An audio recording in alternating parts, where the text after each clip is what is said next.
We are hurtling toward the day when climate change could be irreversible. Rising sea levels already altering this nation's coast. China's capital is choking in its worst pollution of the year. 5% of species will become extinct. Sea levels rising, glaciers melting. If we do nothing, the picture of the world is one of absolute devastation. There's no convincing scientific evidence for man-made climate change. We're spewing 162 million tons of human-caused global warming pollution into it every single day, as if this is an open sewer. Satellite data demonstrate for the last 17 years, there's been zero warming, none whatsoever. It's why, you remember how it used to be called global warming? And then magically the theory changed to climate change? Sure. The reason is it wasn't warming, but the computer models still say it is, except the satellites show it's not. We are in the beginning of a mass extinction, and all you can talk about is money and fairy tales of eternal economic growth. How dare you? Drill, baby, drill. Drill, baby, drill. You can have the best capitalism and global capitalism in the world, but if people are dead, they're dead. It's over. Enough is enough. The world is at a breaking point. Catastrophic climate change, biosphere collapse, and a global energy crisis have been met with apathy, denial, and despair. It is going to take everything we know and love. Like clockwork, our corporate overlords present us with two untenable options. Submit to an Orwellian itinerary of energy rationing and population control, or ride the status quo into the abyss. Both sides are right, and both sides are wrong, which means both sides are missing a critical piece of the puzzle. Since the early 2000s, we have seen an increasing number of unauthorized and or unidentified aircraft or objects in military-controlled training areas and training ranges and other designated airspace. Some of them appeared to remain stationary in winds aloft, move against the wind, maneuver abruptly, or move at considerable speed without discernible means of propulsion. That's pretty intriguing. I think I would, without discernible means of propulsion, I would say that we're not aware of any adversary that can move an object without discernible means of propulsion. The phrase unidentified flying object is a deliberately obfuscating term. What it really is an alternative energy and propulsion device. This is the real reason for the secrecy. These technologies, if they were disclosed, would end fossil fuels, pollution, and poverty overnight, and usher in a new era of abundance, freedom, and peace. Instead, they have been kept secret for over 100 years. Dr. Stephen Greer, the world's leading expert on UFOs and extraterrestrial intelligence, has been advising presidents and heads of state for 30 years on the urgency of the situation. We don't have much time left.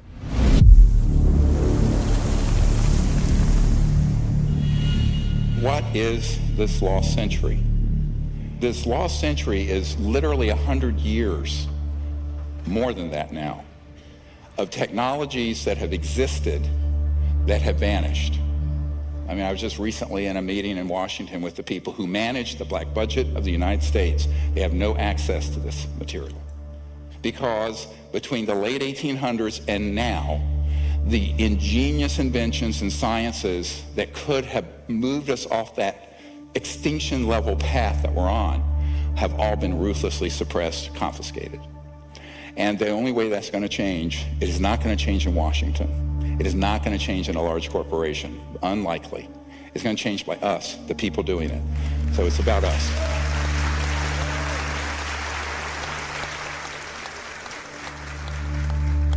Let's look at this. You know what this is? Dude, this is a fucking drone, bro. There's a whole fleet of them. Look on the ASA. My gosh. They're all going against the wind. The wind's 120 knots from the west. Look at that thing, dude. This is an alternative energy and propulsion device. These are things that have existed all the way back to the 60s. But the one that they call the Tic Tac here off the coast of San Diego, the white one, looked very much like this. These have been made by the Lockheed Skunk Works. And my favorite letter of all time, the head of the Lockheed Skunk Works, Ben Rich, look at the date on it, 1986. There was an answer to a letter someone wrote and says, are these UFOs man-made or extraterrestrial? He says, many of our man-made UFOs are really unfunded opportunities, meaning if it was released for public use, it'd be an enormous industry. Every meeting I go in Washington, I said, see that thing you guys are all talking about? That's Lockheed Skunk Works. They have left us behind, and everything we see out in our world today is absolutely a construct. It's an absolute construct. The internal combustion engines are obsolete. The nuclear power plants are obsolete. The coal fire plants are obsolete. We have the wind generators, those are obsolete. The solar power, it's all obsolete. If we could follow the gravity research that the contractors and research institutions have been doing, we could see that bright future as well. So a lot of people say, well, how is this thing moving? There's no fuel on board. There's no nuclear power plant. There's no jets and no rockets. Well, way back in the 40s, Dr. Casimir, he predicted, and later it was proven in the 50s, what's called the zero-point energy field. Zero-point energy, or what Nikola Tesla called radiant energy, is the most profound and transformative gift that the quantum world offers us. The seemingly empty vacuum of space is actually a roiling sea of virtual particles fluctuating in and out of existence, and all those fluctuations require energy. If we could tap into this energy source, we would unlock a virtually unlimited reservoir of clean, free energy. Extraterrestrial spacecraft are known to harness zero-point energy. The U.S. scientists is understanding what this was. It was an energy device that used zero-point energy. That's what they referred it to as zero-point energy. And it was connected in such a manner that this device could power, from a very small flashlight or a very small watch up to a city. And power was determined by what the demand on it was. The implications of free energy go far beyond bringing monthly electric bills to zero or running a car without gasoline. Most of the cost of making anything, from growing food to building a skyscraper, is the energy of pulling raw materials out of the ground, shipping, processing, shipping again, and so on. If the cost of energy goes to zero, the cost of agriculture and manufacturing becomes negligible. Other critical solutions, like water desalination to end drought or air purification, both of which are prohibitively expensive due to energy costs, would suddenly become viable in a free energy paradigm. A new world where humans live in perfect harmony with nature is possible within our lifetimes. But this would mean the end of oil, gas, and coal, as well as the centralized power grid and the global macroeconomic system, which will stop at nothing to protect the hundreds of trillions of dollars at stake. The consequences of keeping all this secret. We are in the process right now of doing something that I've termed planeticide, the deliberate killing of an entire planet with malice aforethought through greed and stupidity and power. All the damage we're going to see in a few minutes, totally avoidable. Every bit of it since the 1920s at least. And we can prove this. I'm afraid that the term planeticide is all too real. The ecocide doesn't really say it. We are in the process of destroying the biosphere, destroying a habitable world for certainly the majority of the animals on the planet. I'm an older guy. I won't be around to see the worst of this, but I have not just trepidation, but terror at what's going to be faced by my son's generation and the generations that come after him. When someone asks me how bad is the crisis, I kind of don't know where to begin. Because what does that even mean? Does it mean what is the threat to humanity? Have we reached some kind of tipping point? There are certain things that get under my skin or that especially alarm me. And one of them is the insect holocaust, for lack of a better word. The precipitous decline in the number of insects, the number of species, the total biomass of insects. A lot of studies put that decline at 80%.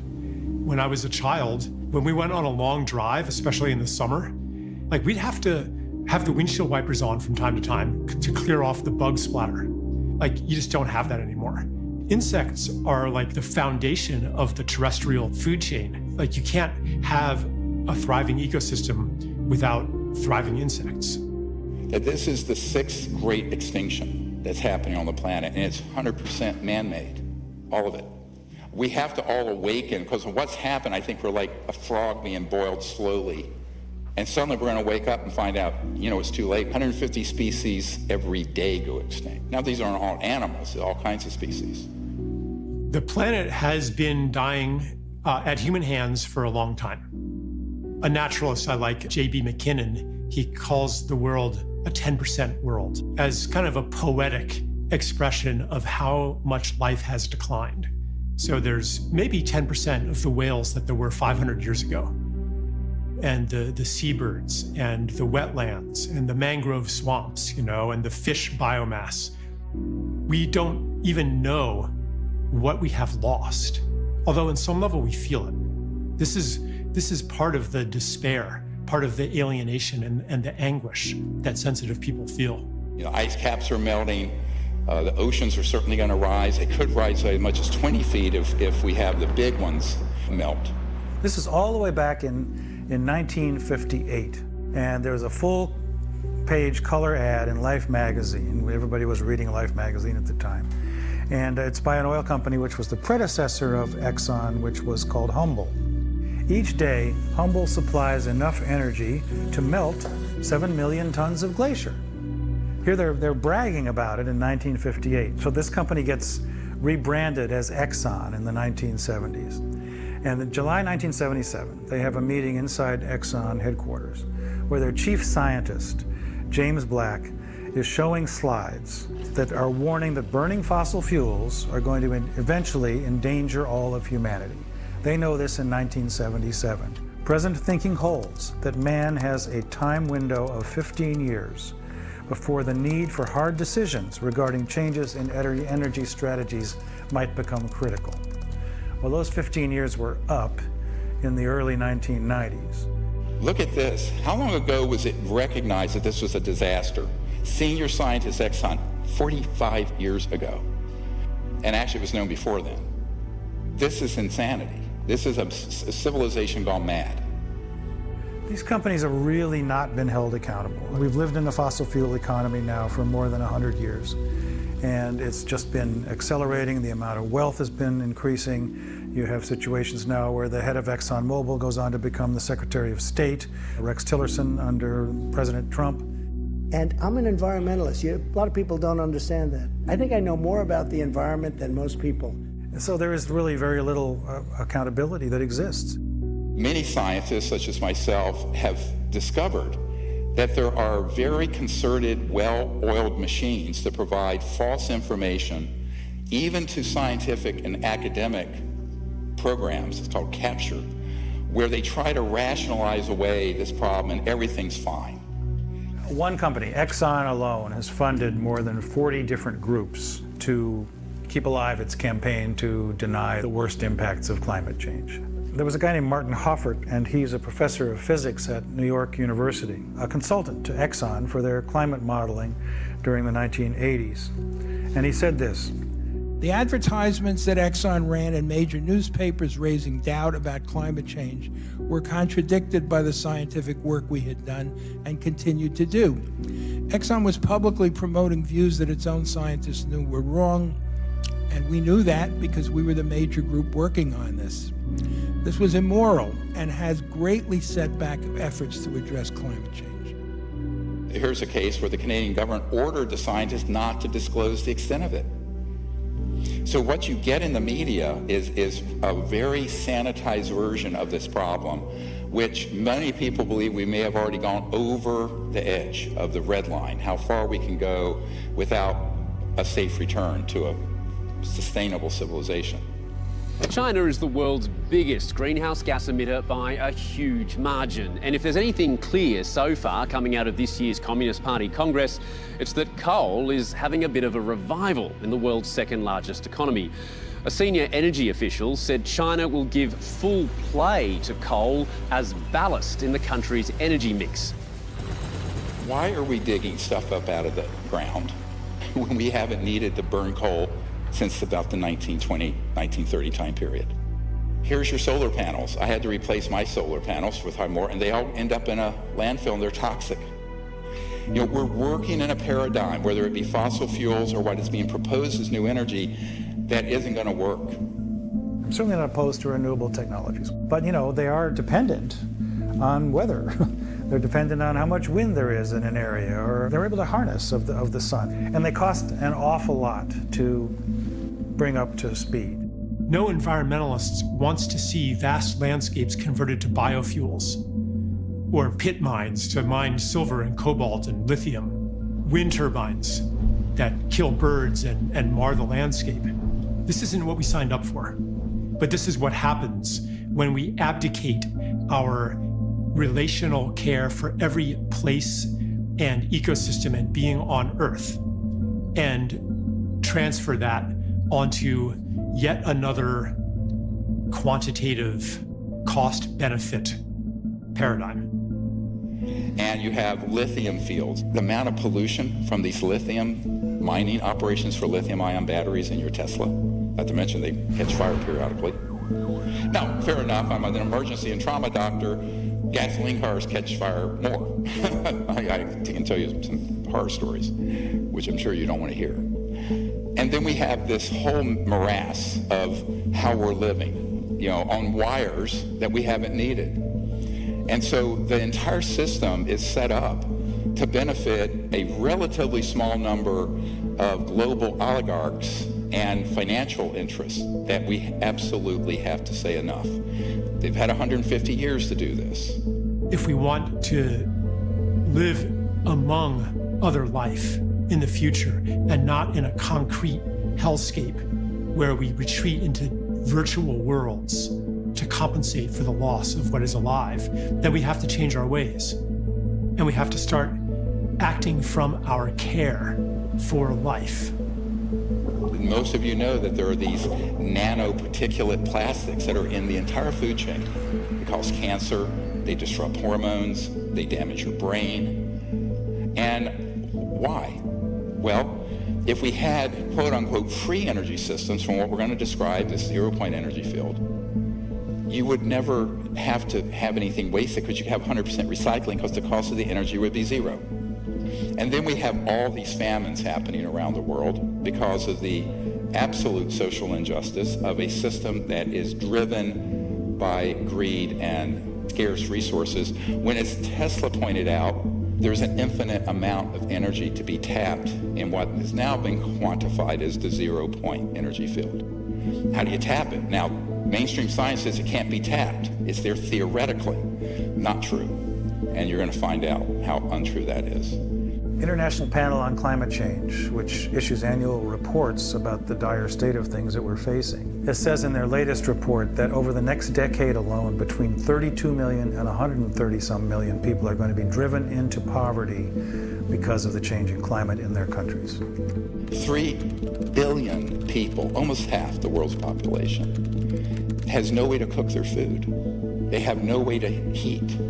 But what they're doing, they have to survive, is cutting down the rainforest and cutting down the scrub and shrubs in the desert. You have what's called the desertification, where you have the growth of deserts going on exponentially. You can take maps from 40 years ago and now and just see the growth of this dead zone. Why? You have 3 billion people that don't even have, even if they had access to fossil fuels, they don't have access. This is how they're living. It's not only that 3 billion people don't have access to energy sources. It's also that their way of life is under constant assault by our own, primarily through the financial system that imposes debt through development loans and other mechanisms on most of the world, who then must, in order to meet the debt payments, must convert their environment into commodities and their time and energy into labor for the global marketplace. So if you don't include those kinds of issues, and you're only talking about let's bring more energy to the world so that we can raise them up to be like ourselves. Come on, it's not working. Being like ourselves is not working. Look at the depression, look at the suicide, look at the addiction, look at the obesity, look at the despair. This is not a fit destination to evangelize throughout the world. We need some humility here. The dire emergency in East Africa, the drought there exacerbating the hunger crisis. As many as 20 million people could be starving by the middle of this year, half of them children. I firmly believe there can be no peace on this planet without justice. And there can be no justice when half the population of the world is required to live in abject poverty. It's a direct result of the world's energy system. So I always liken this, we're living in this sort of the Truman Show. It's a perfect metaphor for the world we're living in now, where, the people who are saying we need more oil, gas, and coal until we get something to replace it, they're right. Look what's happening all over the world. On the other hand, the people say we can't just keep drill, baby, drill, and burning oil and gas and coal because we're destroying the biosphere. And they're right. Now, when both sides are right and both sides are wrong, someone's been had. We've been had by people who want to deceive us and think that we're actually having a legitimate debate about energy and the environment. We are not. We're all Jim Carrey living in this Truman Show of a construct. So everyone's saying, well, we don't have enough fossil fuels coming out, and the density of energy from solar and wind isn't enough, so let's build more of these. Well, then you're stuck with 1 million years of toxic, life-killing waste from nuclear reactors. Greenhouse gas emissions would only decrease, according to a recent study, by 4% if we double the amount of energy that we're getting from nuclear power by 2050. Well, that's not a very good statistic to think about. Most people think when nuclear power plant is running that you're somehow getting energy from the atom directly. No. What you're doing is splitting the atom, as it were, creating a lot of heat that boils water, heats water. It turns a steam engine like a choo-choo train in 1849 coming out to the gold rush in California. That's all a nuclear power plant is, except you're stuck with 1 million years of waste. And this is the other problem. The distribution of the power from the point that you have the primary source, by the time you generate it, transmit it through the inefficient transmission lines, and then you're wiring in your device or your home, you've lost at least 66%. So 66% of the energy is completely wasted. So here's your energy grid. 12% is a new renewable. The rest is the old system. So if you plug in your electric car, 88% of the power is coming from gas and oil and coal. The entire world is running on an energy paradigm of scarcity, meaning that there's never more energy than we generate, and we lose that energy as we move it around and deploy it in different ways. And so energy is expensive, and energy is difficult to get to remote areas. And that energy is important because it's inputs in growing food, and it's inputs in manufacturing, and it's inputs in the economy, and it's inputs in all of these things that make people's lives better and that solve the problems that desperately need to be solved on the planet right now. Over unity is a very simple idea. It's that you're getting more energy out of something than you're putting into it. And according to mainstream science, that's impossible. What free energy devices suggest is that there is a limitless supply of usable energy that's always coming into reality, and that we're not living in a universe of fundamental scarcity. So over-unity is more than just a breakthrough that's going to live its life in a technical paper. It's not that. It's really the ability of humans to liberate themselves. Yes, there is a history, a long history of over-unity systems. For example, Nikola Tesla had one. Basically, his big magnifying transformer that he had on Long Island was such an over-unity system. He got the entire Earth itself in resonance. Everything going on is feeding energy into the Earth starts to feed energy into that wave that he created. So he gets a lot more energy in his resonant wave fed from outside, from the environment in the interior of the Earth. His idea was you could then put in a tap on it anywhere else on the world and extract it free. And of course, J.P. Morgan's take on that was, that's foolish, you can't put a meter on it. So that actually doomed much of Tesla's career at that point when Morgan found out that Tesla was going to produce the energy freely. But I love this quote. If you want to find the secrets of the universe, think in terms of energy, frequency, and vibration. Now, the reason he said that is that when you use what's called a very high voltage system, you can tap in to what Professor Casimir called the 0-point energy field. Some people call it the quantum vacuum. Other people, like Professor Dirac, modestly called it the Dirac Sea. And we just tested a device last month in the Arizona desert, you'll see in a moment, that is based on that. Nobody is really trying to get, for example, over unity, more energy out of something than you put in, because it's assumed that that is impossible. Well, that might be impossible, but only if you don't really understand the fabric of reality itself. They just can't believe it, especially engineers, because I know how we were taught, right? There is no vacuum energy. You're just a kook when you think so, right? If they took a little more physics, they would go, well, maybe. It's not a small thing. It's not a matter of finding proof for some technology, for some invention, and convincing everybody of it. You can't convince somebody of something that so totally contradicts their basic assumptions about the universe. But what if there's a pool of energy available to us that we didn't even think was possible because we're operating on these 100-plus-year-old assumptions? We can't find this excess energy simply because no one's looking for it. So-called empty space isn't really empty at all. It's actually full of energy. So instead of being like kind of a quiet, empty lake, it's more like the froth at the base of a waterfall or something. But when you go to look at the numbers, you find out that there's enough energy in the volume of a coffee cup to say, evaporate all the world's oceans if you could get it all of it. And here we have a car from 1921 running without a plug. Now look at this old car. And it was pulling energy out of, they just said, out of the environment. They couldn't quantify what, but they had the correct frequency, and this had a battery and some wiring, and it was running around without being plugged in. Memo to Tesla Motors, go and research this, and get rid of your plug-ins. And this is one of my favorite, 1902. A farmer and engineer named Stubblefield with Tesla, he had something they called the Earth battery, or the Stubblefield battery, and it had rods going into the Earth and some wiring, and it was picking up this magnetic flux field of the planet, and he was running his farm, and Tesla was there with him. 1902. So when I say 100 years, lost century, no. I do not wish to talk about it myself, but I've been a victim of quite a bit of suppression. So has any other legitimate researcher in this area. The government is protecting the industry, the oil industry, because they're in bed together.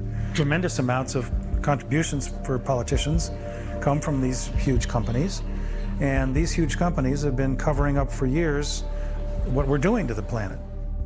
Today, we don't have so much big kingdoms. We have cartels. We have a whole set of cartels in an area, interlocking corporations, and behind this, we have a few people who are quite wealthy and who own most things. Any time we have a very powerful cartel or set of people that control a lot of things, that resists any means of changing its inflow of control and its inflow of funds and money and its power. You know, everybody's trying to be the big monkey. It's really as simple as that. Here we have all the methods. Some of these are common sense, but every one of these are ones I have encountered and investigated personally with geniuses, engineering geniuses and physics geniuses, but strategically impaired inventors. Black shelving. So someone comes along, they offer you $20 million for your device, it's a corporation, they put it on a shelf. Boom. National security orders. We're going to show you one from a man we just met with. Patent seizures. Financial entanglements from investors because they're doing their whole business and legal strategy wrong. Legal entanglements where they end up in court.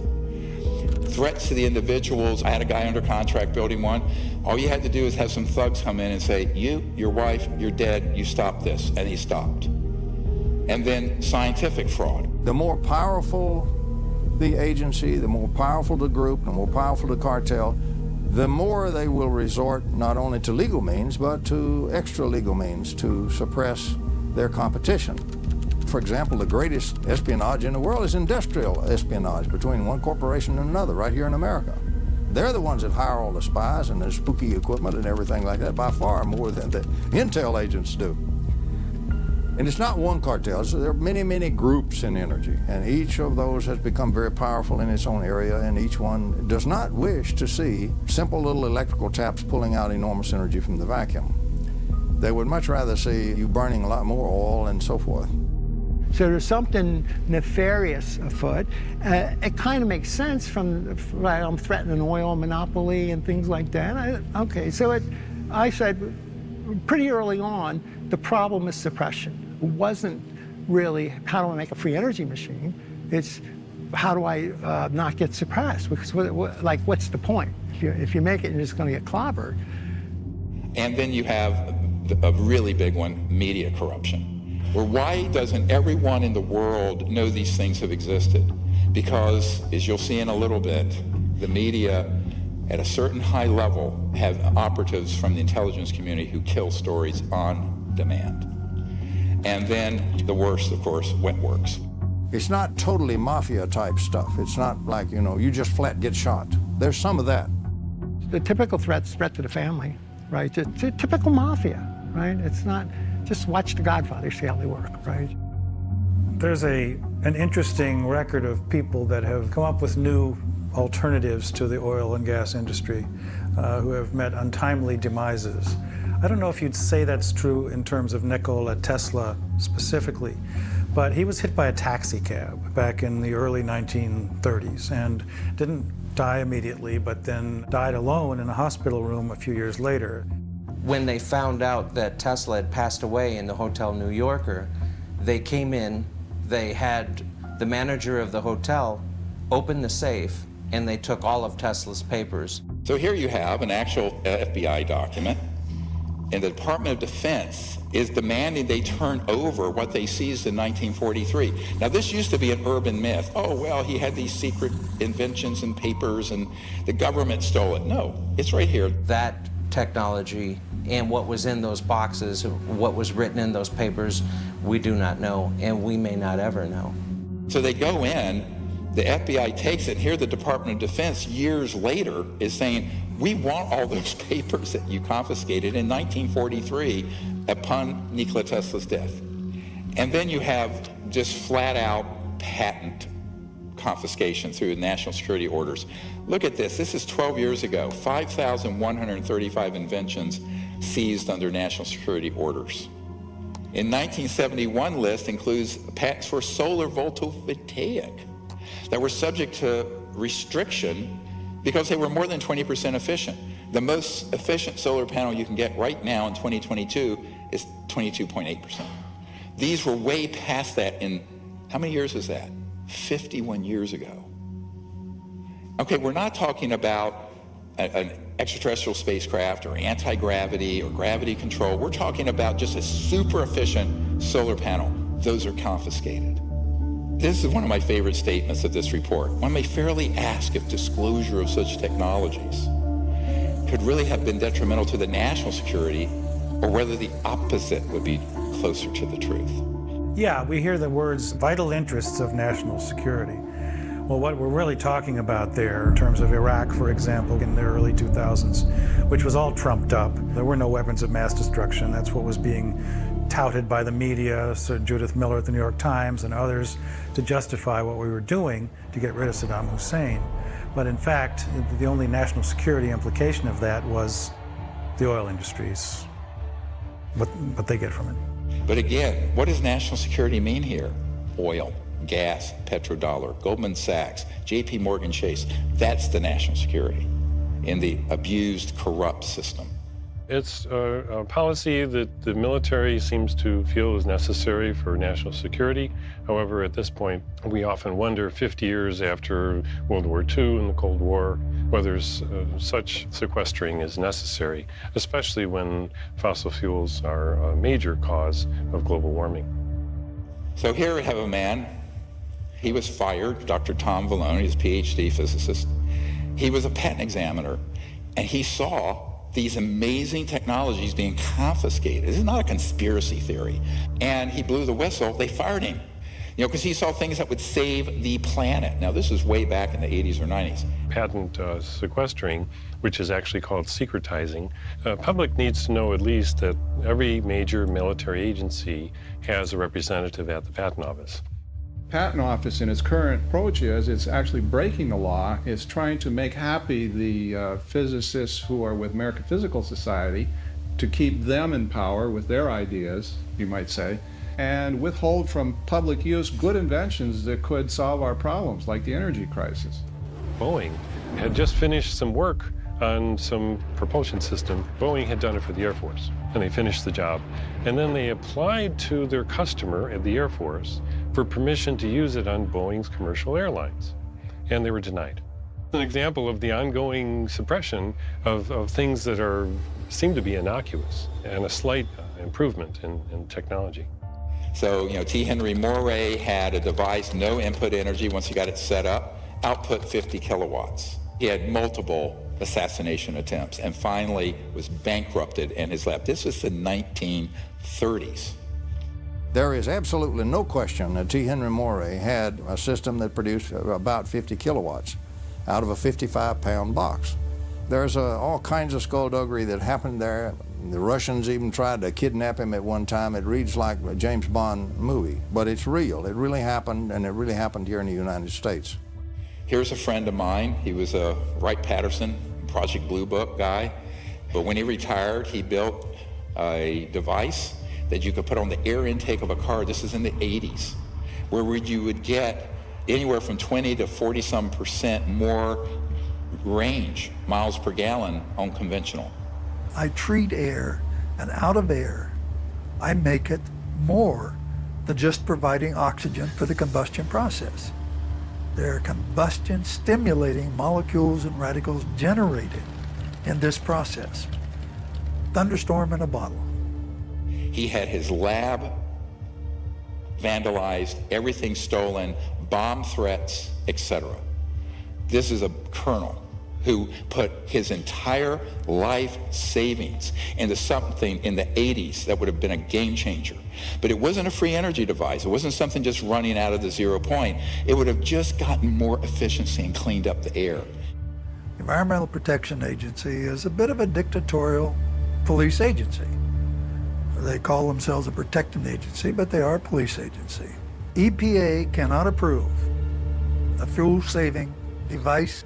They put out reams of documentation stating that something will not work. This gentleman actually took a device from a Russian immigrant and another and kind of packaged it. He didn't actually understand it that much. And you had 26, almost 27 watts going in, 7,460 watts going out, and tested and verified by multiple labs. Gray started developing this idea 8 years ago. For the past year and a half, he's been trying to get someone in the U.S. government interested. So far, he's had little luck. Gray says he's been getting the same reaction he got 30 years ago when he first proposed his theory. Get this guy out of here, he is crazy. But Gray says it's paranoia. The scientific community isn't willing to accept teachings opposite all previous learning. And the military aerospace industry is afraid to admit decades and billions of dollars worth of research have been wasted. Now, unfortunately, This disappeared because he actually took the ideas from some geniuses and was trying to make a lot of money. And so his became, I'm calling this crazy inventor syndrome. It's not very nice, but I mean, it's kind of crazy. And here's why it's crazy. They think I have the best thing since sliced bread, and the world's going to be the path to my door. And they don't realize they're going to have corrupt interests from the national security state, corporations, and all kinds of other people stop them. So they think they're going to do a normal investment and normal venture capital and patent it, or keep the secret sauce of how it works away from everyone. And in every single case for 100 plus years, they've taken that knowledge to their grave. You've seen The Paranoid Inventor, plenty of stories on those guys. It's my precious. Precious. I can't share my secret.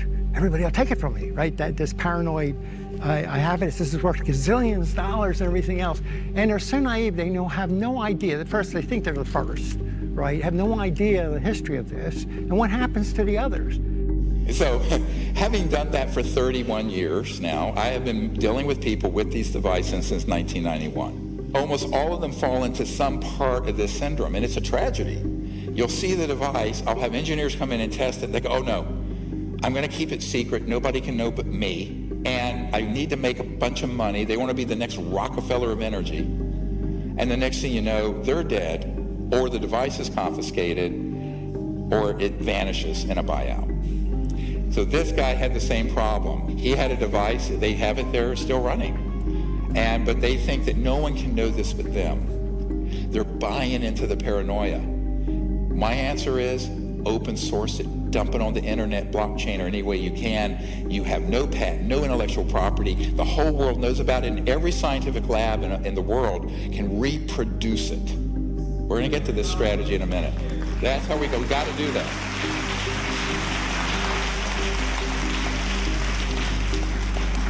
Because the very definition of insanity is doing the same thing over and over and expecting a different result. That's attributed to Einstein. But how true is that here? So we have to change our strategy. Many of these inventors are really good at the technical stuff, but they're not great communicators.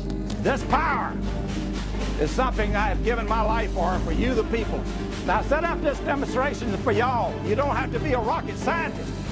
They're not good at business. They're not. Like, God can make technical geniuses and he can make business-savvy people, but rarely do the two come together in one person. This story is fascinating because he had a tiny, it's 17 watts, like a 20-watt light bulb. It was putting out 200 watts, 10 to 15 times more output than input. And this is in the 80s. This is 40 years ago. I was not convinced, probably on the first 3 times that I saw the device and saw it tested, that indeed it put out more energy than it took in. I am convinced now.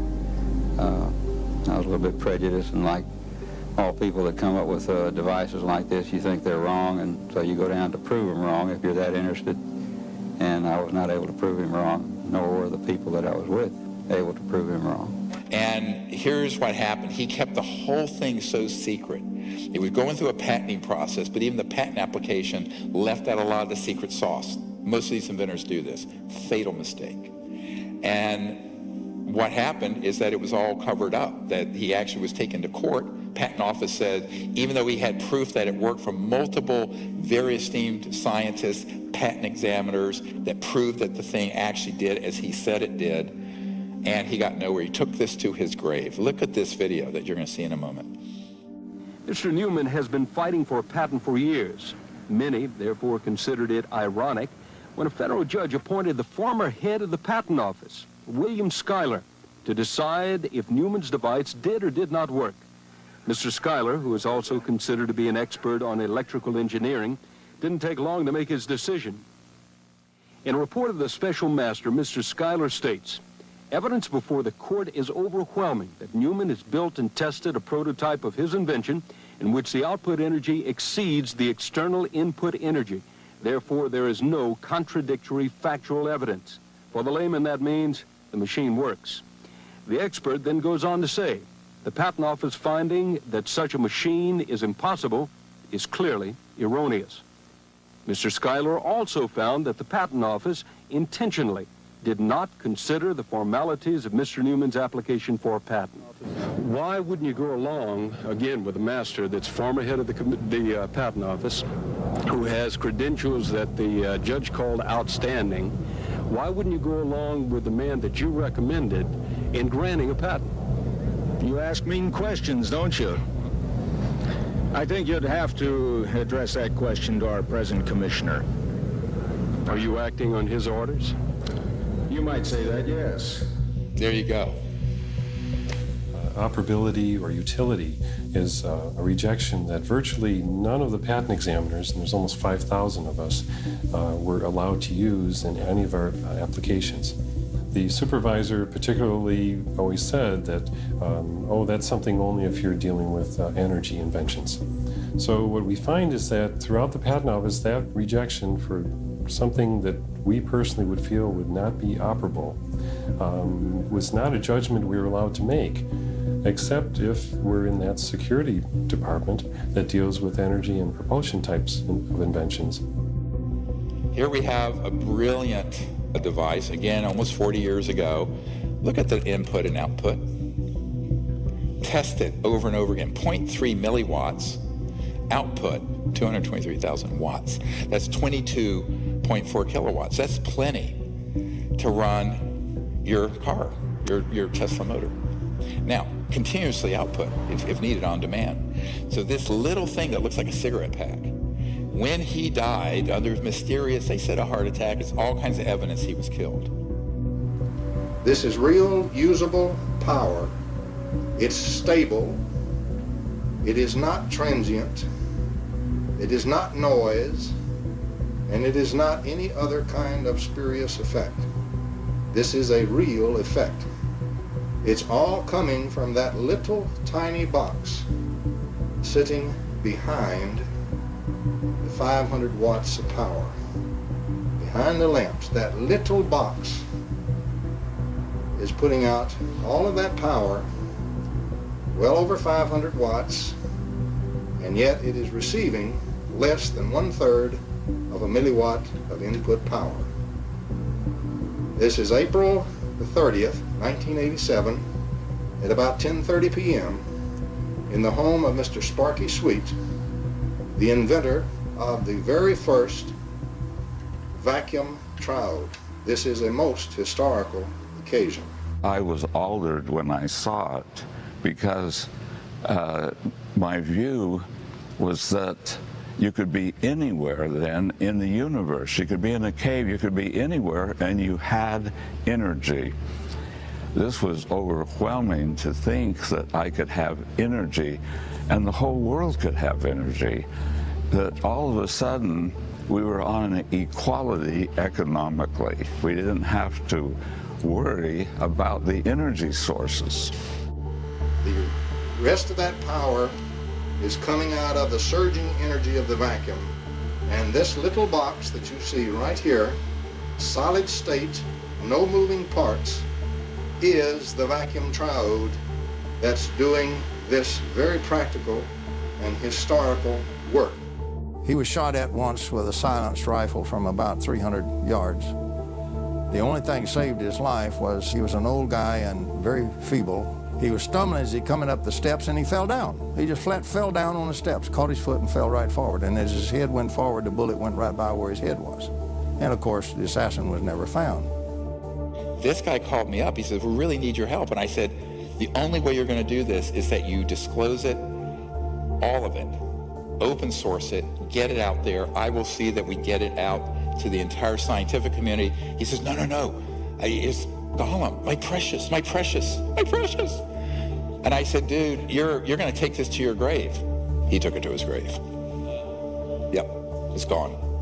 This very distraught lady, who's Sparky's wife, she's saying Sparky's dead. And that she said 2 strange men, she called them strange men, showed up at about 5 o'clock the night before And they stayed for a little while, and then they left. And Sparky, an hour or two later, having a cup of coffee and just killed over onto the floor, called the ambulance, and she was 75 years old. They would not let her in the ambulance. And the ambulance then called her back about 20 minutes later and said, "We don't think he's going to make it." And that was the end of that until the next morning when she called my sister-in-law and talked to her and said, "There are men here that said they're FBI, and they got black vans, and they're taking all this equipment. What should I do?"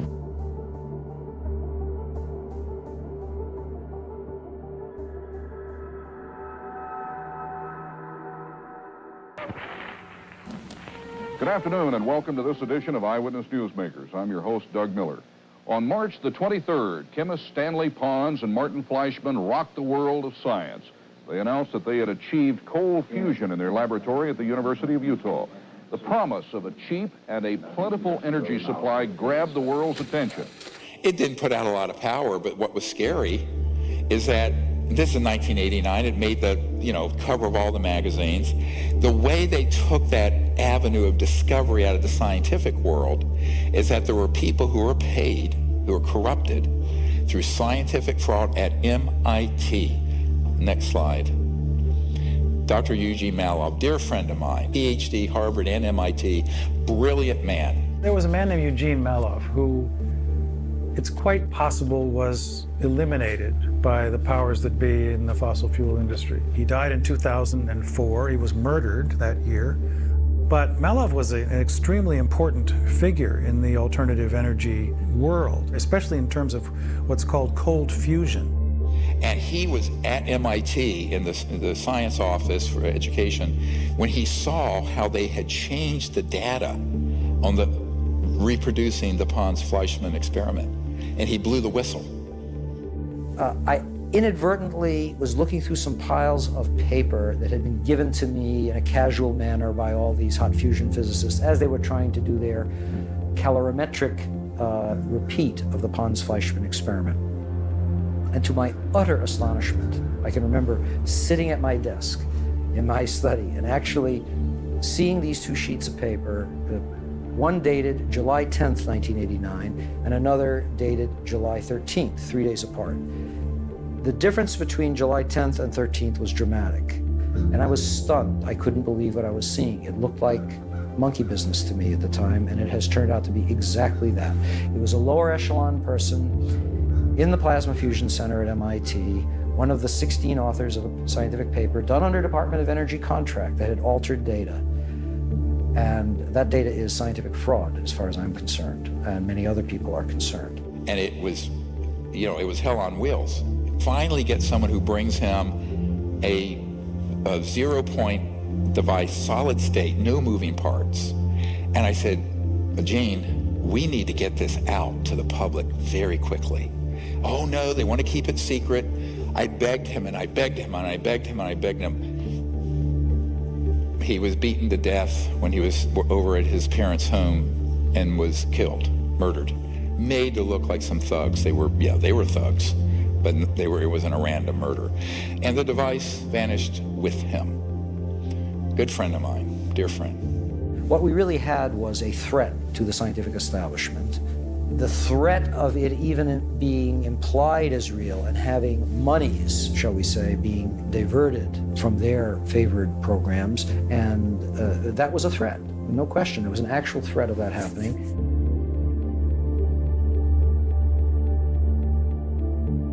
U.S. scientists making a huge breakthrough. A source tells CNN that for the first time ever, researchers have been able to create energy from a fusion reaction. Now, Laura, I could explain all of this in great detail, of course. But basically, it's a giant step towards a clean energy future without dependence on fossil fuels. This is the first time, by all accounts, they've gotten more heat out than they put in. Not so fast. This supposed breakthrough, announced just as we were finishing this film, is a total distraction. The net gain, 6.1 kilowatt, is enough to boil a kettle of water and not much else. But what is truly baffling is that they are not counting the actual input required to power the lasers to get the machine going. When you count the energy it took to generate the fusion reaction, it's actually a 1,200 times net loss. Furthermore, fusion reactions can generate heat in excess of 3 million degrees, which would ignite the oxygen in the surrounding air if a breach ever occurred. Everything about this is, at best, wrong. At worst, fraudulent. So why is this fake solution being pushed by every media outlet on the planet, when we have had real solutions hidden in classified programs for 100 years? Different people have different devices. Of the ones that have promise, there's certain themes that keep re-emerging. The first theme is torsion physics. Torsion physics is a fancy way of saying something that spins like this and something that spins like this. Think of it as like an hourglass shape. I think that it has to do with it representing the way energy moves in the universe. At the biggest levels, like the galaxy, it's a spiral. A tornado on Earth is this vortex motion. Our DNA is a stranded spiral. A second theme is plasma. A lightning bolt is plasma, right? The spark gap in a car is plasma. So plasma is the fourth state of matter. Solid water is ice. Add more energy, it melts and becomes water. Add more energy, it becomes steam. And then if you were to add even more energy, say through running an electric current through that steam or through any gas, you end up with plasma. You can think of it as maybe this liminal state or in-between state between the physical world and the non-physical world, whatever that is. There's some evidence emerging that plasma can provide a shielding of inertia. So if you imagine that you're a UFO and you need to zip around at crazy speeds, you can't pump the brakes too fast, otherwise everyone's going to slam into the windshield, right? But if you had some sort of inertial shield around the craft, i.e. like a plasma shield, you might be able to eliminate the inertia surrounding that and keep the occupants safe. I think this is why the UFOs seem to glow. Plasma glows. A third theme is that of the ether. The conventional or mainstream understanding of the base level of reality is maybe the quantum sea, tiniest particles all bumping into each other. The ether conceives of this differently. It says that there's a kind of a fluid geometry that is the base layer of physical reality, and that to understand that fluid geometry is to be able to really understand electricity, magnetism, and gravity. And this, according to Tesla and others, is the key to really understanding what he was getting at with all of his wireless transmission of energy stuff. But I believe that we're going to see something like a return of the ether. It won't be called that, but it'll be something like that that's going to enable us to make much more progress in these areas in the coming century. This gentleman, he had a car that would run on water, but it had to be modified. A local inventor has discovered a way, hear this, to use water to run your car. It's a major breakthrough that will no doubt make motorists happy. And as Ralph Robinson explains, the Pentagon is also showing lots of interest in this project. And he always kept that secret. He had a patent that he falsified the voltage and the frequency, cycles per second, because he didn't want anyone to reproduce it and leapfrog him financially. Again, this crazy inventor syndrome. And what happened, and when he passed away, there was a whole warehouse full of floppy disks and papers and everything, and his heirs wanted to sell it off. What people didn't realize is that this car was the least important thing Stan Meyer had. He had a toroid, and the toroid was a donut-shaped electromagnetic device that had had a national security order slapped on it. Because I was going to get it and openly disclose it. But though the scientific establishment may have ignored the likes of Meyer, the powerful military-industrial complex certainly hasn't.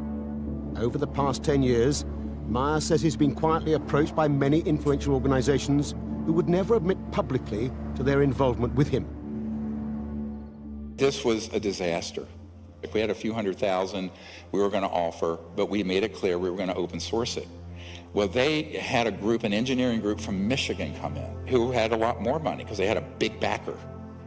And they were going to monetize it, keep it secret, try to repatent it, all the usual crazy ideas, which would be great if you're just developing a new software program, but not something that's going to change the world forever. Can't do it. They were working on a couple years. I get this hysterical call. He says, Dr. Greer, we need your help. We need your help. He says, they're on the run for their lives. They've been sabotaged. They've had death threats. And my advice was, forget about Gollum and be in my ring and my precious ring. In this case, it was literally a precious ring. Just put it out there. I will help spread it.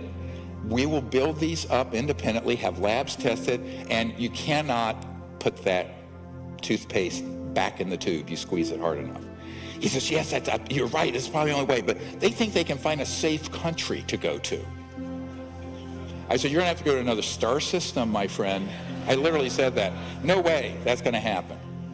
So sure enough, I find out a few months later, I'm meeting with a high-tech guy in Orange County. That entire team was assassinated. The one survived. It was just crying like a baby in this man's office. Technology shows that we can release energy up to beyond 2.5 million barrels of oil per gallon of water and do it safely. So it gives us the ability to not only sustain and maintain the economies of the world, but also give us the abilities to handle the environmental pollution problems at the same time. This sort of encapsulates, 5 or 10 of the suppression techniques, all the way from murder to crazy inventor syndrome, falsifying your patent, trying to make money first instead of proving the science first, etc. And of course, he took this to his grave. He was poisoned and killed at a Cracker Barrel, an ignominious death if ever I heard one. Stan Meyer's water engine points us to a deeper mystery concerning energy in our universe: microscopic ball lightning. The late physicist Ken Shoulders developed a technology called charge clusters, which are likened to ball lightning. When they are discharged, they actually tap into the zero-point energy field. This is where most of the power in Stan Meyer's device was coming from. Like Stan, Ken Shoulders faced terrible suppression. And so I met with this CEO, and he says, yes, they approved a $5 million grant from DOE so we could develop this further, because one of the effects it had that they were really pursuing was putting low-level, initially, radioactive waste in these charge clusters, and it would cause isotopes that were non-radioactive to be created. What does this mean? You can clean up all the radioactive waste.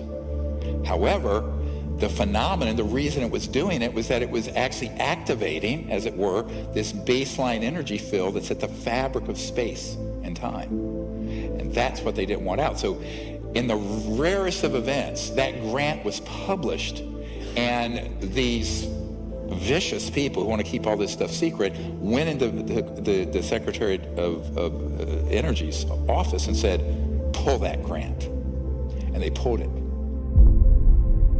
Another technology to harness the power of ball lightning is being developed by a team of engineers in Florida. They have successfully tested several prototypes that allow any internal combustion engine to run mostly on water.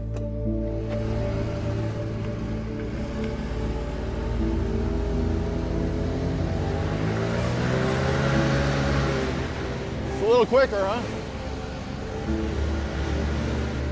This is a phenomenal system, patented, but it runs internal combustion engines on water with a little bit of gasoline in it so you don't have to modify the engine. It won't rust. What this means is, with Stan Meyer, you really had to have a different kind of engine and spark plug and all that. This conventional spark plug engine, all of it, because it has enough of the lubricant and oil in it that it won't just freeze up the engine. And this is really what he's doing. Stan Meyer, this device, and many of the others, Ken Shoulders charge clusters, they're creating these small microscopic ball lightnings that when they discharge are tapping into that 0-point energy field and creating the motive force. Boom! That's why the concussion from the thunderclap is so huge. There's this huge amount of energy, and it's actually sourced from the vacuum energy. All the dots connected. This is what's happening, right? So we need to make the thunderclap engine. Many times breakthroughs are made because the inventor or the scientist was inspired by looking at nature. The same systems and the same mechanisms that exist in nature that you can see can also exist in the devices that you build. So by trying to mimic that, you can tap into the intelligence that nature has already shown you when it comes to being efficient with the energy transmission mechanisms. Another current technology was recently investigated by Dr. Greer and his engineering team at an undisclosed location in the Arizona desert. 1, 2, 3, 4, 5, 6 magnesium alloy specially configured plates. This thing's the size of a nice-sized shoebox. The circuitry you see on the right is a misdirect because the guy has crazy inventor syndrome and thinks he can keep it secret and make $1 trillion. You don't interfere with the big, powerful people. You don't put them out of business. They're still in business. They still have those 50-year leases on the lines and all the power transformers. You'd be able to get one of my power plants, just replace a coal-fired plant, you know. But it wouldn't be big news or anything because I'm just selling the electricity to them, okay? And then they're going to say, wow, we're making more money at this plant than we are the others. So they're going to put them around, you see? They're not going to let me in. They're going to fight me tooth and nail. But I'm going to be very sneaky about it. This thing, for 3 years, had been sitting in this, near a chicken coop in his backyard out in the desert, putting out 3 kilowatts of power continuously, and we cranked it up to 5 kilowatts. No input power. And it's running off the magnetic flux of the space around it that he can tune to any place on the earth so it's correct, and boom. This thing, solid state, no moving parts. We just saw this. But he's a textbook case of making every wrong decision. Tried to patent it. Well, you'll see in a moment what happened. He ended up getting put in prison for a week. He has had sabotage, death threats, murder of people around him. I spent 8 days in that jail. When I went before the court, the judge said, come here, Doug. And he says, read this. You sign it, you go home. You don't sign it, you go to jail. And all it was is I will not ever in my lifetime, ever, through me or anyone else, if anybody else has manufactured these, I'll go to jail. And here's the secrecy order he was slapped with. But look at the date. 1984. It's almost 40 years ago. So, you know, doing the same thing, patent office, people think this is a myth. No, here's a secrecy order. See, so I don't want to go through that again. I'm scared my family and everybody. So now what we're going to do, we're going to be very quiet. I'm going to build my 1 megawatt.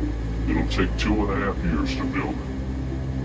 Because it's very complicated. I gotta acclimate it to the earth. Technologies like this and countless others will never see the light of day without a radically new strategy.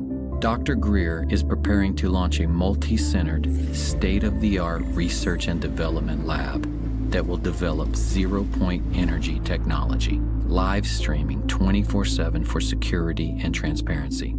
All research results, data, and plans would be released to the world open source, freely available to the public and the scientific community. This will require broad public support to make this a reality. With this strategy, zero-point energy is achievable, but it is only half of what has been suppressed. Now we get into the really cool stuff.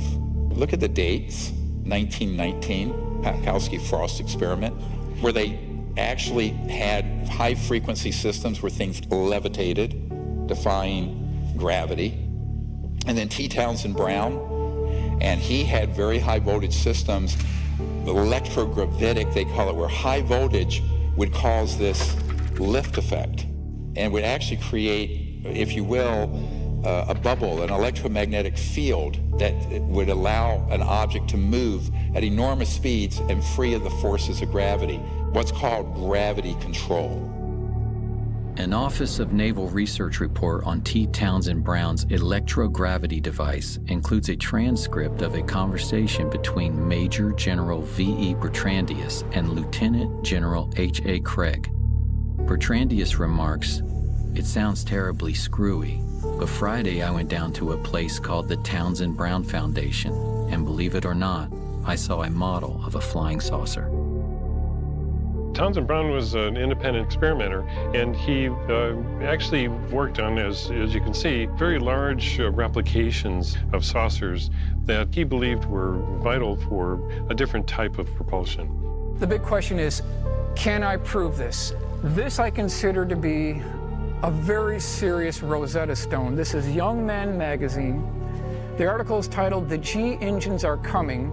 By far the most potent source of energy is gravity. Using it as power, future aircraft will attain the speed of light. Now, in this article, they give you the names, they give you the time frame, they give you the dates, they give you the defense contractors, universities, and research centers that are actively pursuing cracking the gravity barrier. They talk about the Lear Corporation, the Sperry Rand Corporation, the Bell Aircraft Corporation, all trying desperately to crack the gravity barrier. And it's clear from the eyewitness testimony, they've done it.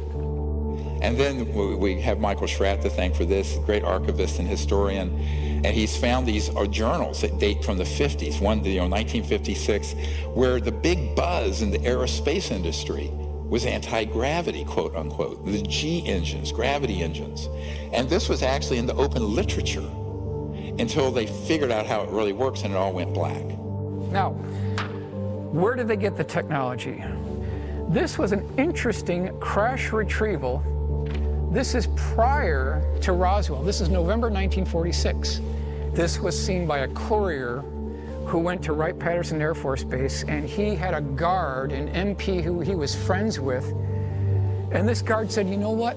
I got something I want to show you." So he brought him into this facility at Wright-Patterson Air Force Base, and there was this craft sitting there. And this little red dot that I have here shows you the attempted point of entry. They were using a diamond-tipped drill bit to try to get into this craft. So the question is, if this is one of ours, why would they be trying to get into this? So is this the beginning origin point of a reverse engineering program? You know, some of the UFO crash retrieval material, we've looked at it and we found that the materials used are very strange.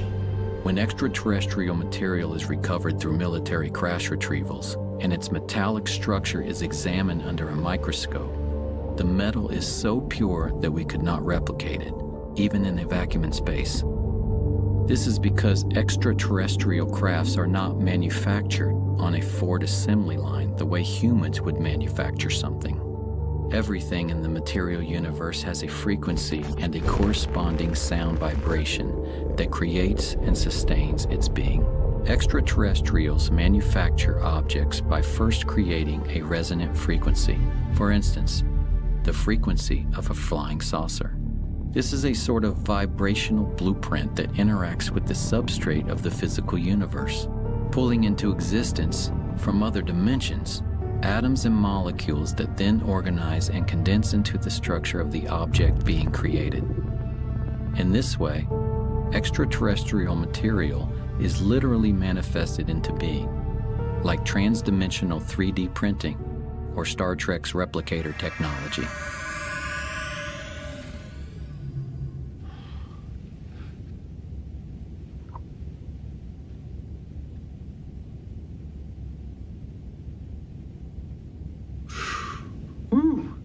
Moving on to 1963.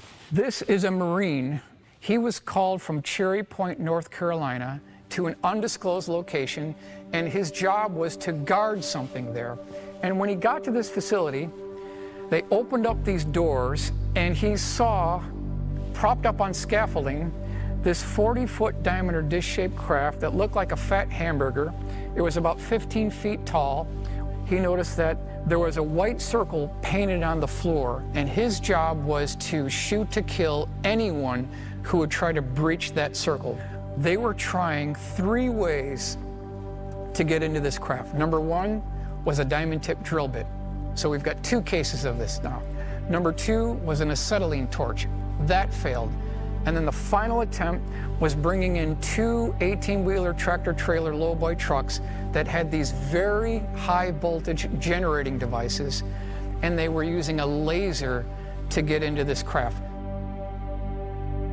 In a previously unreleased interview with aerospace designer Brad Sorensen, Sorensen describes a secret air show that took place at Norton Air Force Base on November 12th of 1988, a classified military exhibit in which so-called alien reproduction vehicles were unveiled. The craft were hovering off the floor with no landing gear underneath and nothing supporting it from above. When asked, where did they get these concepts from, Sorensen states, they said they copied it. By the way, these went all through the solar system. The components, Mercury era, 1959 to 1960s, early 60s. So these were operational. When did we master gravity control, where these were being functionally built by classified projects here on Earth, not extraterrestrial? October 1954. So here we are, riding on the surface of the roads in cars belching out garbage and pollution. When I say a lost century, it really is. They were already working on these programs as early as 1948. During the Clinton administration, they were spending $100 million a day on black budget programs. The big question is, has this been integrated into the aerospace industry? And if we look at what the witnesses are reporting, they're reporting similar things across time, across dates, locations. Now this is March 23rd, 1966. This is Temple, Oklahoma. Primary eyewitness name is Eddie Laxon. He was an electrical engineer. He was working at Shepherd Air Force Base, so he's commuting to work. It's about 5:06 in the morning, and I want to stress that this is not my case. This is an actual United States Air Force Project Blue Book case, and it can be verified through Project Blue Book. So he's going to work in the morning, and all of a sudden, something is blocking the road in front of him. And he notices something that looks all the world like a tipped-over bowling pin. It's about 75 feet across. On the starboard side of the craft that you see here, there was an air stair cutout door and a man. I want to stress this was a man. This is not an alien. He was wearing 2-piece green military fatigues. He had a baseball cap with the bill turned up, and he was shining a flashlight near the bottom of the steps. Above this air stair door, there was an interesting stinger or spire that tapered back and swept back to the end of the vehicle, and at the end of this spire, there was about an 8-inch diameter sphere. And that's interesting because I keep getting reports from the eyewitnesses of spheres and balls and protrusions and prongs sticking out of these UFOs. And if you look at what the eyewitnesses are describing to us, and you look and examine high voltage electrical equipment, it's a match. I believe I can make a case that the components that people are seeing on these UFOs are off-the-shelf high voltage electrical components. When this gentleman, who was this military green fatigue gentleman, when he noticed that he was being watched by Eddie Laxon, he scurried up this ladder, he slammed this door shut, and then there was a high-pitched drilling noise. This craft levitated off the ground and then took off like a spark on a grinding wheel and made no sonic boom whatsoever. This is back in 1966. Rockets are obsolete. Solid rockets are obsolete. Jets are obsolete.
So how can all this be true and we're still flying jets?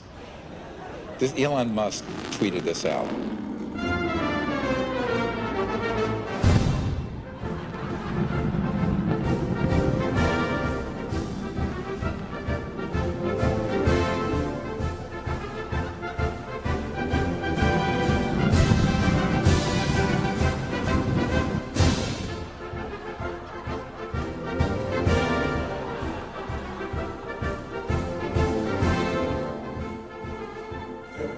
That's all very comical. It's not comical when astronauts I know have friends that died in this, the Challenger tragedy. Flight controllers here looking very carefully at the situation. Obviously a major malfunction. We're awaiting word. They're holding their breath just, I'm sure, as everyone else is. In the center of the fire and the smoke, you can't see any form of what was once the shuttle. Here they are, going up on a Roman candle 40 years, 50 years, 60 years after we already had gravity control. This is the biggest cover-up and scandal in the known history of the world, full stop. We've already got the technology to do away with solid rocket boosters. We've already got the technology to take away completely liquid rockets. Why wasn't the Challenger crew briefed on this technology if we already had the breakthrough in 1954? And so then people get into, well, how can this be? I put this out a lot because it's a not declassified document. But you have an organization called MAGIC, M-A-J-I, Majority Intelligence Committee, and a few others that run these covert projects. They are beyond black. What do I mean? They're unacknowledged special access projects. I'm sure you also unacknowledged. But these are the projects that are off the radar even of the people who manage the black projects. So I call this beyond black. These are way off book. And this was a security alert with the distribution list back in the 90s. So I gave this some people in the Pentagon, like Admiral Wilson, who I briefed, who was the head of intelligence, Joint Chiefs of Staff, and they got inside the program. I'm doing that now for a whole new generation of people since the law was passed to get to the bottom of what UFOs are, or what they call now UAPs. Nobody calls them that. It's ridiculous. Let me tell you what a UFO, UFA, they make up these fake names that are obfuscating, unexplained aerial phenomenon, like ball lightning or something. No, it isn't. First of all, it's not unexplained. Secondly, it's not aerial, and it's not just some phenomenon. They're either man-made UFOs or extraterrestrial. That's it. Keep it simple. The hardest thing for the senators and the White House people and the general public, and particularly the media, to understand, or scientists, is that if this is true, how could it be that it has been kept secret from the people? They're very good at counterintelligence. So it's structured, as Eisenhower warned us, beware the military-industrial complex. In the councils of government, we must guard against the acquisition of unwarranted influence, whether sought or unsought, by the military-industrial complex. A very strong warning of what he saw coming, because he'd been living with it for 8 years.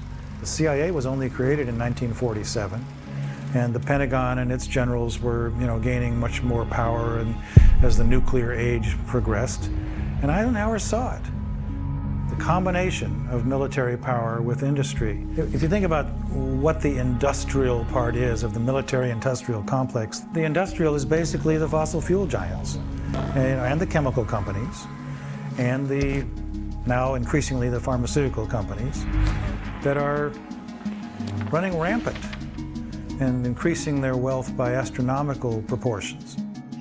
This is just the value of the raw materials. Look at these numbers, $150 trillion in oil. That's actually an underestimate now. 40 trillion in coal, $1 trillion in uranium. But that's just the raw. When you multiplier effect, when you take it from there to retail and creating the energy, it's many more hundreds of trillions. And that's what's being protected along with the Bretton Woods petrodollar, where they decided to make the dollar the reserve currency of the world, but it's based called the petrodollar. So the entire macroeconomic, global economic system is sitting on a crumbling foundation of the energy system we use. And it's going to have to be transitioned. It should have happened 100 years ago. Now we're out of time. The malefactors of great wealth, as Teddy Roosevelt once warned us about. Writing the laws, you know, paying politicians to write the laws that they want. Why is that happening? Robert Kennedy Jr. wrote the introduction to both editions of my recent book, which was Horsemen of the Apocalypse Became Climate in Crisis in its most recent version. And he said this, which I think is quite apropos to what I've been talking about today. They work together in lockstep, coordinated by Capitol Hill trade associations, lobbying firms, captive agencies, and paid-off politicians to increase authoritarian control, to transform all of us into mindless consumers, to shift middle-class wealth to billionaire plutocrats, and to liquidate our Purple Mountain majesties and our entire planet. They have declared war on democracy and personal freedom. A shadowy government with its own Air Force, its own Navy, its own fundraising mechanism, and the ability to pursue its own ideas of the national interest, free from all checks and balances, and free from the law itself. So get your mind around this. There is the government, constitutional government of the United States. And then there's this other secret government operation, which has more money, more power, more technology. It is a criminal enterprise. It is not sanctioned by the president, and it is not sanctioned by Congress. And yet they're using our tax dollars and are raping the planet and destroying the earth and impoverishing half the planet. That's what we have to fix. We've got at least 109 UFO crash retrieval cases. All we need is one to be correct. And if they exploited the technology associated with these craft and procured that and put it into our aerospace industry, they have made a tremendous breakthrough in aerospace technology that I think that our Challenger astronauts should have been briefed on, our Apollo astronauts should have been briefed on, and we could have avoided all of this obsolete technology, and we could all move forward to that wonderful world and are not basically bound to these oil industries. Some people wonder why we don't know more about this. Why isn't the media telling us what's really going on? We have about 15 billionaires and 6 corporations controlling 90% of the media in the United States. We've got AT&T, Comcast, Walt Disney Company, National Amusements, that includes Viacom and CBS News, and Fox Corporation. They rely on advertising revenue, and that's going to mean they're towing a certain line.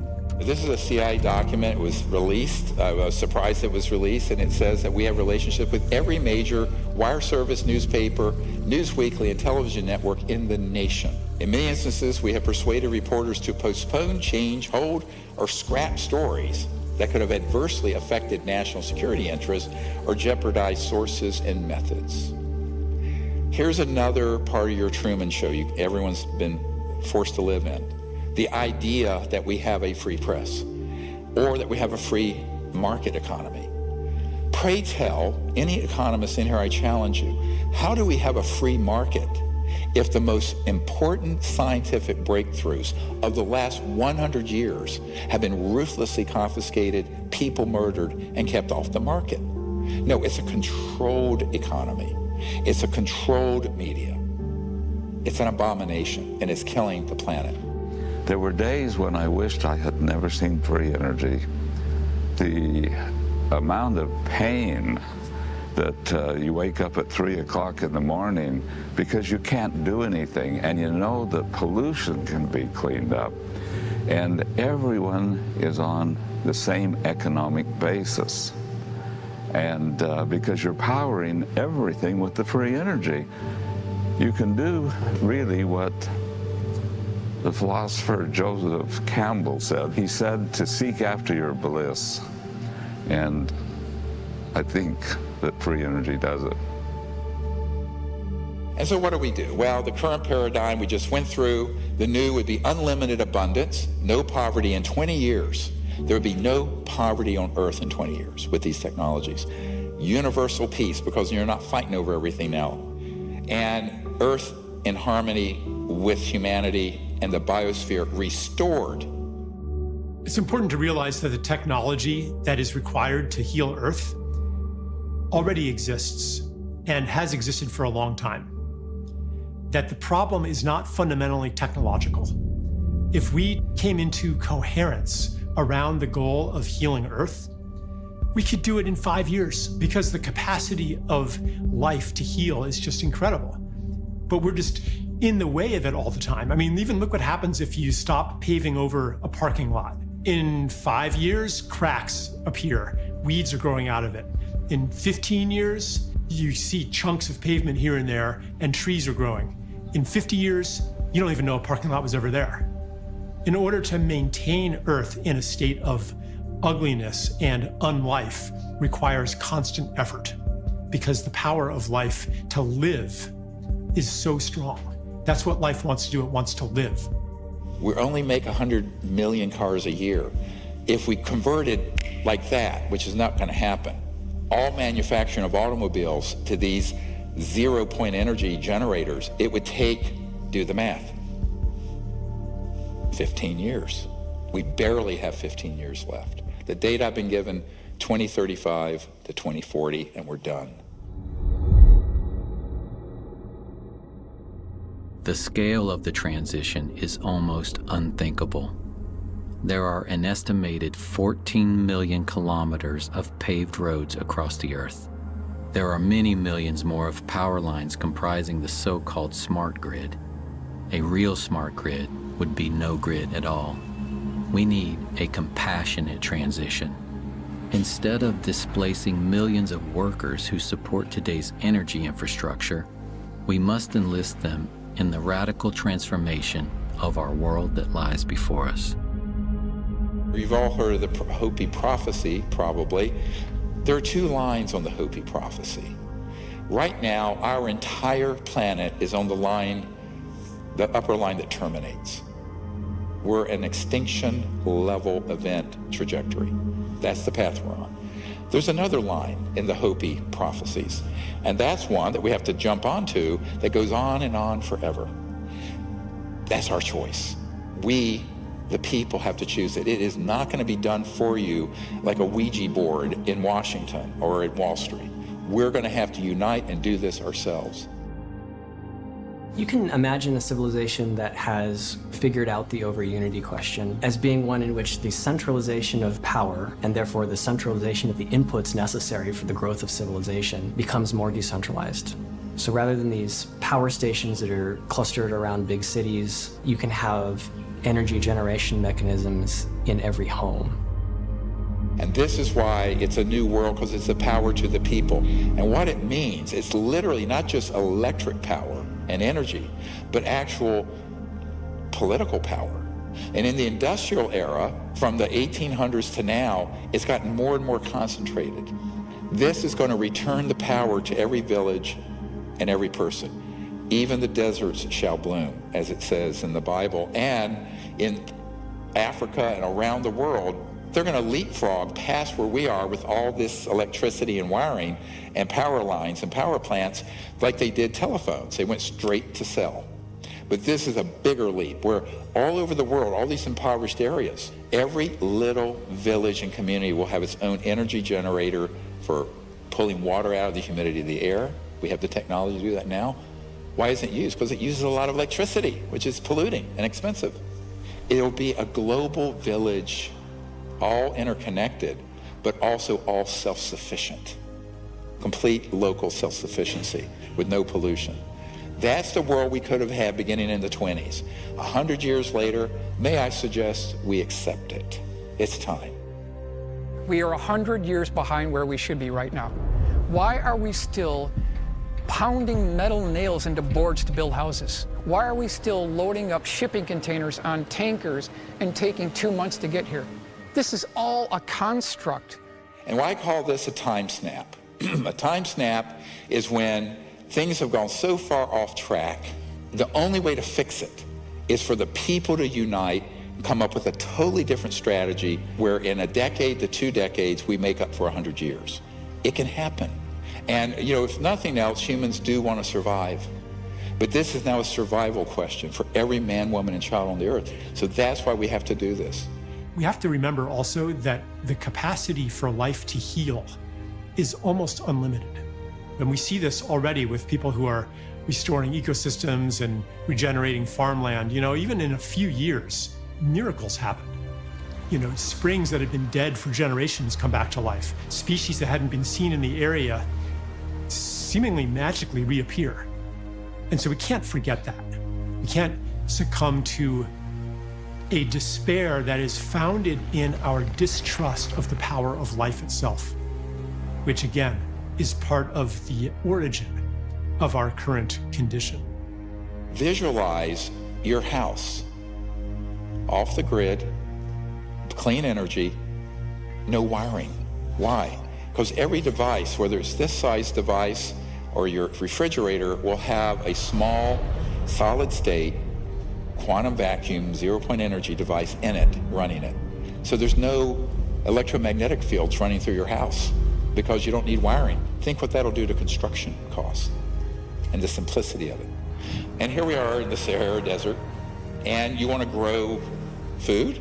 You create a biosphere dome. It's run on free, clean energy, as we've demonstrated.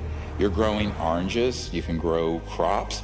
You can have different zones in it for different temperature and humidity control. So anywhere on the planet that you need to have foods, it could be done under controlled circumstances, digitally automated, but with no cost for the energy and the water, virtually none. What that means is the food scarcity and starvation we're facing, that goes away very quickly in a 20-year period. Here's your typical street in your neighborhood, anywhere in the world. And as we bring these technologies out, the grid comes down. We don't need it anymore. When there's a snowstorm or hurricane or whatever, you don't lose power because you're not dependent on a grid that's going to be torn down by ice and snow and wind. You don't need wires. And all these wires, it's a clutter of wires. You don't need them because every device will have its own source of energy. This could have been done decades ago.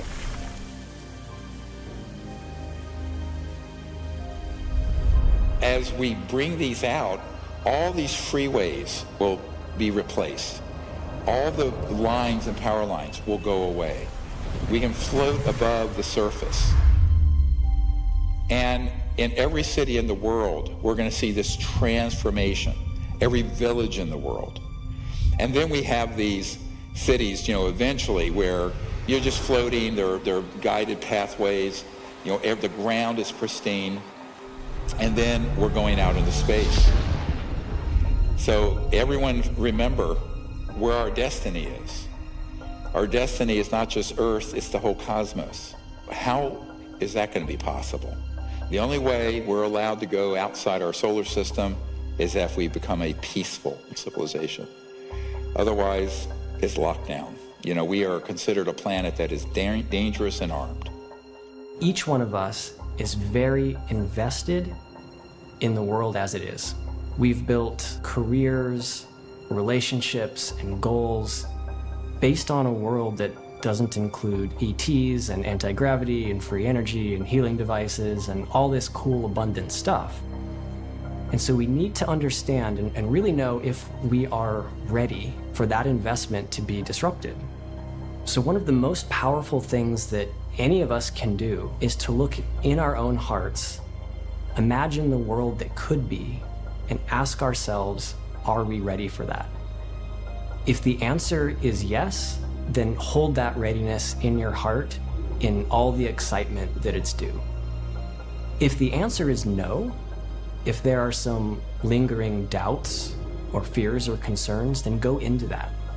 Follow that. That's an important thread that you can follow back to something inside of you that needs attention. It's that obstacle that may be keeping us from living in this new world. At Rendlesham Forest in the Air Force Base in 1980, a roughly pyramid-shaped craft landed. You've all heard this account probably, but I'll recount it for you. And the part that's classified you don't know. There were these kind of luminous beings that literally teleported, floated outside this black pyramid and communicated with these Air Force officers. And the ET said, we are your descendants who have become interstellar, but we are from 500,000 years in the future. And we are now here. They basically materialized, time traveled to 1980 because this was a covert nuclear weapons facility that, if that had been disclosed, could have triggered World War III. And saying, you've got to stop doing this. If you stay on this path, we, your children's children's children's children, 20,000 years into the future, we won't exist. That was 42 years ago. So they have been warning these civilizations from other star systems. Some of them are our descendants, not all, but some are. The key thing to remember here is that the fact that that happened is a message of great hope. It means that there is a chance, a good chance, if we reach into our higher consciousness and we go forward with a strategy that isn't based on materialism and greed. This is a massive undertaking, my friends, but I'm convinced we can do it, but we have to completely rethink how we live, how we act, and the whole business model of what we're doing. And if we do that, here's the world we're going to have. We will be remembered as the generation that pulled ourselves off the extinction line of the Hopi prophecy and moved on to the one that goes on forever.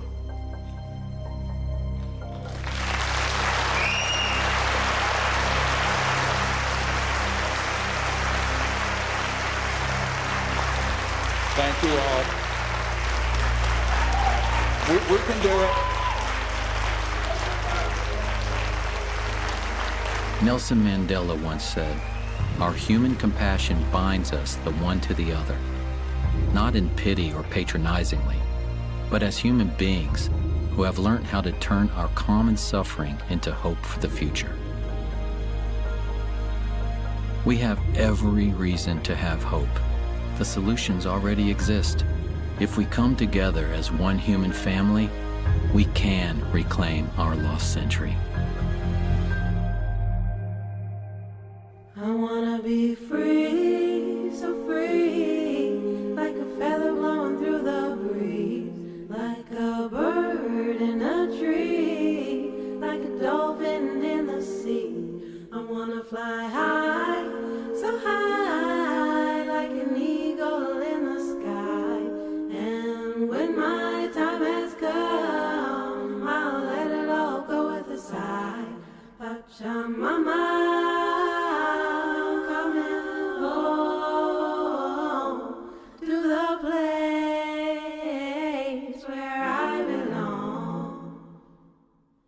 Pachamama, coming home to the place where I belong. I wanna be free, be me, be the holy being that I see, not to rise and not to fall, be at one with love and all. There is no high, no low,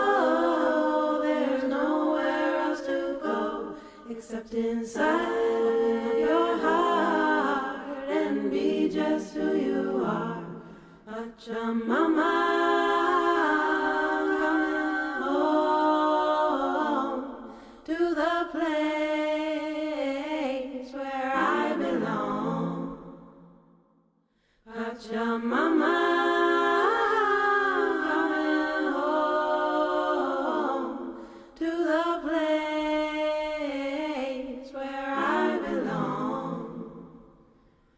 Pachamama, coming home to the place where I belong. Pachamama.